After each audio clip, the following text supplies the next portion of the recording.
আসসালামু আলাইকুম সুধী দর্শক, আজ শাপলা ভাজি করব, মানে শাপলা ডাটা ভাজি করব। তো লাল শাপলা এরকম, এটা হচ্ছে বাইরের, এটা আমাদের দেশের শাপলা না। আর এই সাদা শাপলাটা আমাদের দেশীয় শাপলা, যেটা আমাদের জাতীয় ফুল শাপলা, সেটা সাদা। আর যে লাল শাপলাটা আমরা দেখে থাকি সেটা কিন্তু আমাদের দেশের না, এটা অন্য দেশের শাপলা, এখন এখানেও চাষ হয়। তো যাই হোক, সেই শাপলা ভাজি করব। এই বর্ষার মৌসুম থাকতে থাকতে এই শাপলাটা পাওয়া যায়। খুবই সিম্পল, কিন্তু খেতে ভালোই লাগে। ছোট মাছের চচ্চড়ি করলেও শাপলা দিয়ে ভালোই লাগে, খারাপ লাগে না। তো একবার হলেও খাই এই বর্ষা মৌসুমে, তো সেটাই আপনাদের সাথে শেয়ার করছি। তো চলুন কথা না বাড়িয়ে শাপলা ভাজি করাটা শুরু করি।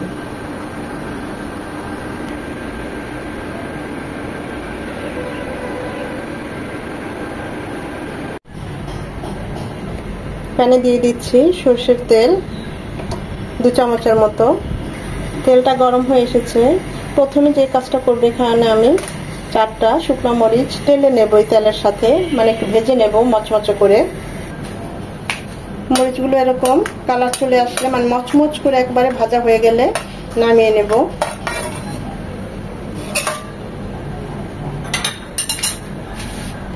এই তেলে দিয়ে দিব 1 চামচ জিরে, এটা কাঁচা জিরা।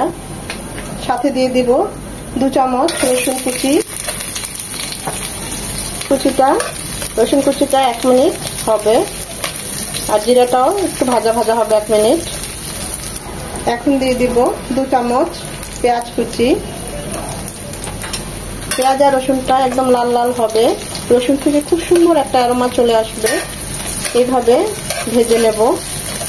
যেহেতু আমাদের যে সরষের তেল, ফোম চলে এসেছে, ফুলে এসেছে, বোঝা যাচ্ছে না, তখন করবেন কি, এইভাবে উঠিয়ে উঠিয়ে দেখতে হবে যে লাল হয়েছে কিনা বা ভাজাটা ঠিক মতো হয়েছে কিনা।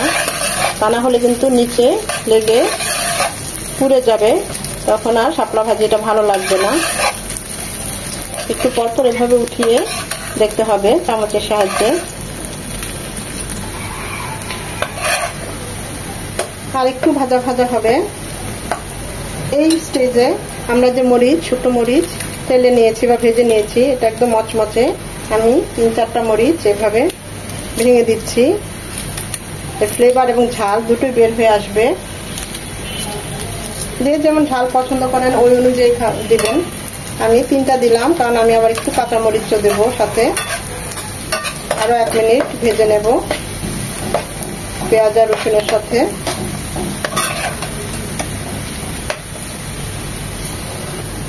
রসুন কুচিটা লাল লাল হয়ে এসেছে, পেঁয়াজ কুচিটা একদম নরম হয়ে এসেছে, খুব সুন্দর একটা অ্যারোমা চলে এসেছে শুকনো মরিচ, রসুন কুচি। এখন এই স্টেজে দিয়ে দিব শাপলা। আমি এরকম করে কেটে নিয়েছি ছোট ছোট করে।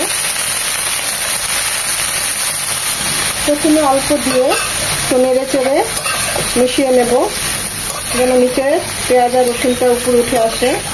তা না হলে লেগে যাবে, নিচে পেঁয়াজ রসুনটা পুড়ে যাবে, তখন আর টেস্টটা ভালো আসবে না।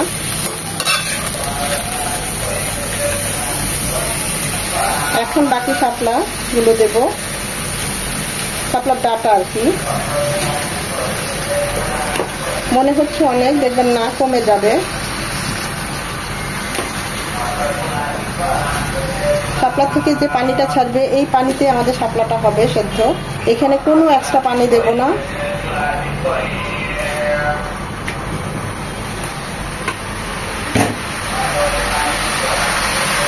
দিয়ে দেবো সামান্য একটু হলুদ গুঁড়ো, এটা চাইলে স্কিপ করতে পারেন। দিয়ে দেবো সামান্য লবণ, কারণ শাপলা কিন্তু কমে আসবে, তখন কিন্তু লবণটা বেশি দিলে বেশি হয়ে যাবে, তাই লবণটা খুব বুঝিয়ে দিতে হবে।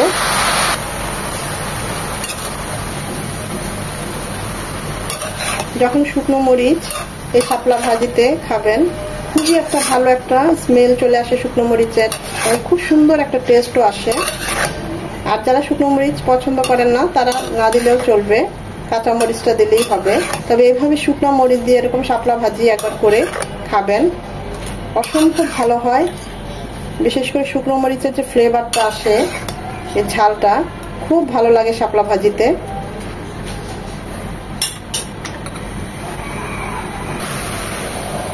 দু 3 মিনিটের জন্য ঢেকে দেব।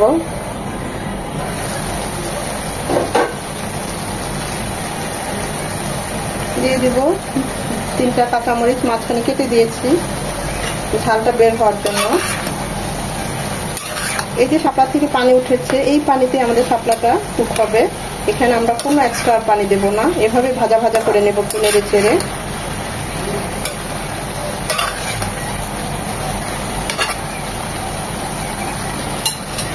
টেস্ট করেছি, আর একটু লবণ লাগবে, তাই আর একটু লবণ দিয়ে দিচ্ছি। এখন আর ঢাকবো না, এভাবেই একটু পরপর নেড়ে চেড়ে শাপলাটা ভাজা ভাজা করে নেব, আর এই পানিটাও টানিয়ে নেব।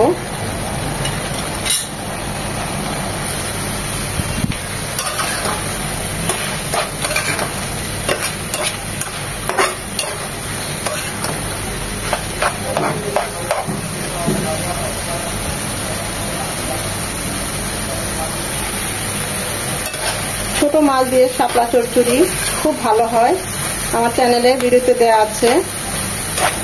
ছোট মাছ দিয়ে শাপলা দিয়ে চচ্চড়ি করেছি, চাইলে আপনারা দেখে নিতে পারেন। আর এইভাবে শাপলা ভাজি করলে খুবই ভালো লাগে।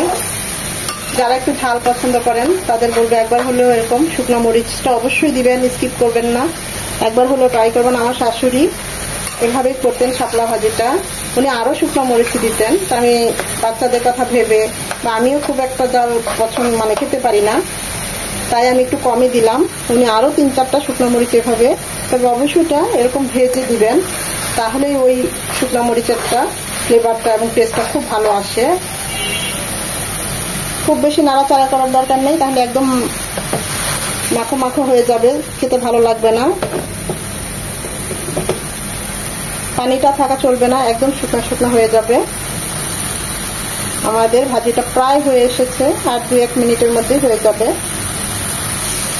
আমার শাশুড়ি তো আমাদের মাঝে নেই, কিন্তু ওনার কথা খুবই মনে পড়ছে এই শাপলা ভাজিটা করার সময়। আমাদের ভাজিটা অলমোস্ট ডান, এখনই আমরা চুলাটা অফ করে দেব। একটু বেশি ওভারকুক করবো না, তাহলে একদম সব শাপলা গলে যাবে, সেটা খেতেও ভালো লাগবে না, দেখতেও ভালো লাগবে না। চুলাটা অফ করে দিয়েছি।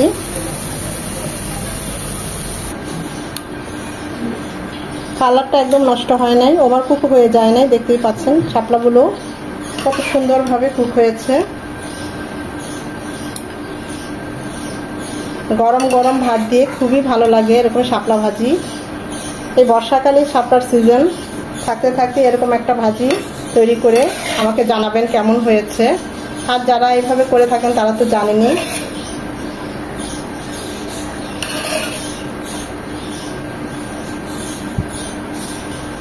আশা করি ভিডিওটা আপনাদের ভালো লেগেছে। যদি ভালো লেগে থাকে অবশ্যই লাইক, কমেন্ট, শেয়ার করে দিবেন। আর এভাবে শাপলা ভাজি করে আমাকে কমেন্ট করে জানাবেন কেমন হয়েছে। চেষ্টা করেছি খুবই অল্প, জাস্ট কালারের জন্য দিয়েছি, তো এভাবে তো আমি প্রায় করি। এতক্ষণ যারা ধৈর্য ধরে আমার এই ভিডিওটা দেখেছেন তাদের সবাইকে অসংখ্য ধন্যবাদ।